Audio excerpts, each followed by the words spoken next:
ഗുജറാത്തില് ഡെറാഡൂണിൽ അവർ guest ഹൗസിൽ ഒരു ദിവസം രാത്രി താമസിച്ചപ്പോൾ രാത്രി അവർക്ക് കിടന്ന് ഉറങ്ങാൻ പറ്റിയില്ല. രാത്രി മുഴുവൻ ലോറികൾ ആ റോഡിൽ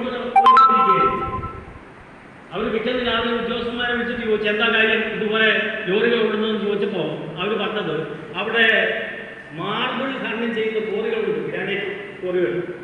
ആ ഗ്രാനൈറ്റ് കോറിയിൽ നിന്നും ഇങ്ങനെ ലോറി കണക്കിന് സാധനങ്ങൾ കഷ്ടപ്പെട്ട് പോകുന്ന ലോറികൾ, ആ ലോറികൾ ഓടുന്നതാണ് സംഭവം എന്ന് പറഞ്ഞു. അവർ പിറ്റേന്ന് ആ പ്രദേശം പോയി സന്ദർശിച്ചു. നോക്കിയപ്പോ രാത്രി നമ്മൾ ആകാശത്തേക്ക് നോക്കുമ്പോൾ നക്ഷത്രങ്ങളെ കാണുമ്പോൾ ഒരു ഭൂപ്രദേശം മുഴുവൻ ഗ്രാനൈറ്റ് കോറികൾ ഭൂമി പൊട്ടിച്ച് വെച്ചിരിക്കുന്നതാണ് കാണുന്നത്. അവർ തിരിച്ച് ഡൽഹിയിലുള്ള ഉദ്യോഗസ്ഥന്മാരെ വിളിച്ചു കൂട്ടി കാര്യങ്ങൾ ചർച്ച ചെയ്ത് ഒരാഴ്ചക്കുള്ളിൽ തന്നെ ഡെറാഡൂൺ എന്ന് പറയുന്ന സ്ഥലം എക്കോളജിക്കലി സെൻസിറ്റീവ് ഏരിയ ആക്കി ഉത്തരവിട്ടു. ഇപ്പോഴും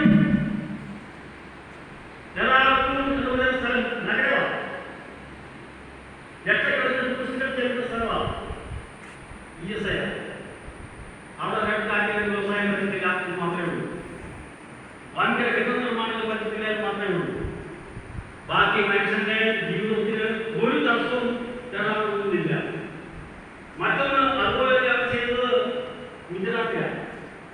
ഗുജറാത്തിൽ ഇതുപോലെ തന്നെ ഒരു തുറമുഖത്തിന് സമീപപ്രദേശത്ത് ഒരു ചെറിയ ദ്വീപ്, ജൈവവൈവിധ്യ സമ്പന്നമായിട്ടുള്ള ആ ദ്വീപ്, ആ ദ്വീപിന്റെ തുറമുഖത്തിന്റെ ഇടയിൽ കപ്പൽ പൊളിക്കുന്ന ഒരു വ്യവസായം കൊണ്ടുവന്നു.